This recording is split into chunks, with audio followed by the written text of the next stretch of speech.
August just in, monsters of an unknown origin have invaded numerous cities throughout the world, causing massive destruction and civil unrest. Who are these creatures? Where did they come from? And what do they want? We now take you to the headquarters of the diabolical minds believed to be responsible for these gargantuan creations.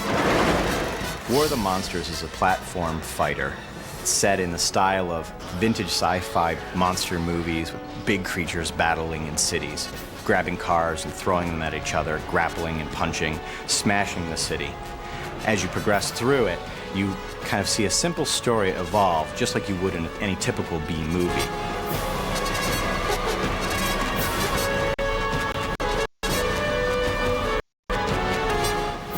Armies are mobilizing while local authorities are doing their best not to aggravate these gargantuan beasts.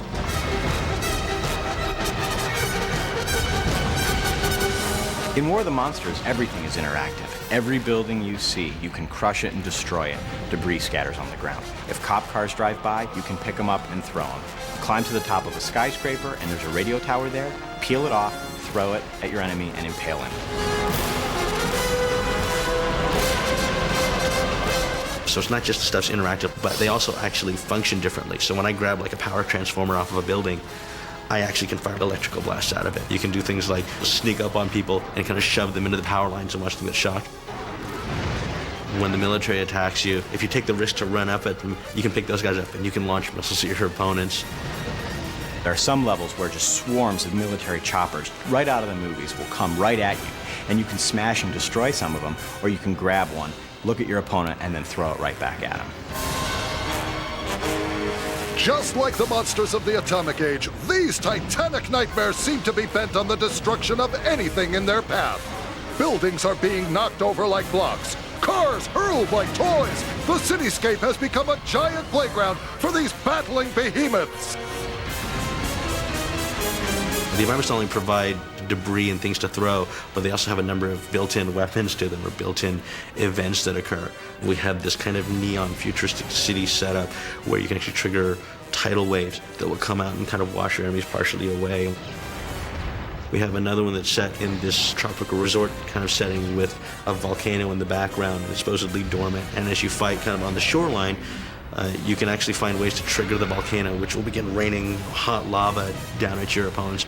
Here at WPSU News, we are tracking each monster as it rampages through the streets, causing great havoc. Once these creatures get closer to each other, we'll be switching you live to our close combat camera for a better view of the action. We didn't want to be a standard fighter, tied down in hand-to-hand combat. We wanted to be able to have the players do free-roaming combat, long range and short range.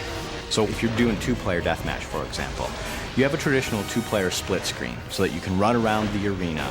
But when you get close to the monster, the real-time changes, and the two viewports become one into a more traditional fighting view. Then you can wail away on each other in hand-to-hand combat. Sometimes you end up going from rooftop to rooftop in these very dramatic monster battles, which usually climax in a heavy hit from Rockman or one of the other slower, heavier characters, knocks you completely out of the level, and then it transitions you back into two viewports. These monsters seem to be in complete control of the destruction. What makes them so agile and powerful?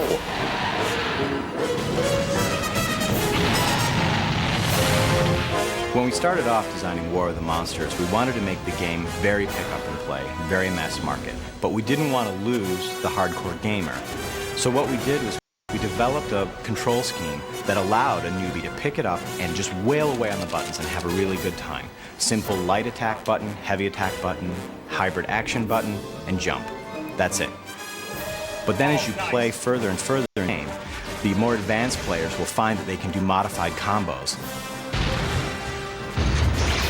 What happens is as you play through the game, different types of mechanics emerge in different combos. So you might do jump and then climb a building, jump off the building, and then do a butt stomp. Go right into hand-to-hand combat, do up and heavy to do a stun hit, grab the guy and throw him into a building. Now those are all just mechanics that are built right off a very simple control pad layout, but they also yield a very spectacular combo.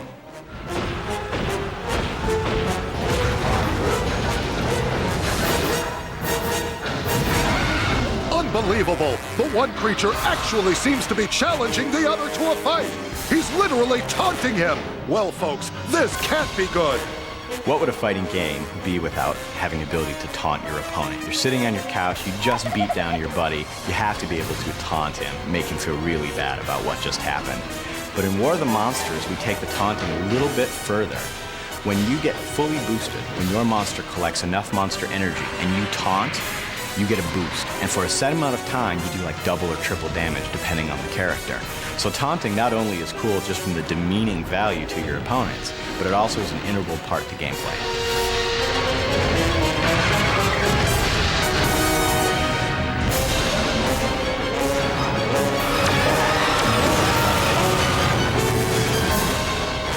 Is it the end of the world? Will humanity survive? Which monster will prevail? Stay tuned for more at 11.